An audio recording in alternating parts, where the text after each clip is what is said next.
Nej, det er ikke. Nu. Hej Morten. Hej, hej. Har I haft det godt på Malling Kro? Ja, det har nu været meget hyggeligt. Det er jeg glad for at høre, Morten. At du har hygget dig med dine venner.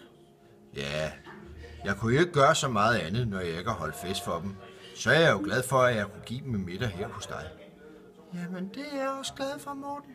Fordi vi får så sjældent gæster og holder noget. Så vi bliver så glade, når der er nogen, der kommer. Ja, jeg er lidt ked af mit billede her. Der ser det ud som om, jeg har tænder i munden. I hvert fald dem alle sammen. Det har jeg ikke i virkeligheden. Så du nok kan se, så er der lidt huller. Men det får jeg også lavet nu her, når jeg har fødselsdag. Så næste gang du ser mig, så har jeg fået nye tænder. Det er jeg glad for at høre, Morten. Fordi det er ikke godt at have huller i tænderne. Nej, det synes jeg heller ikke. Og derfor så...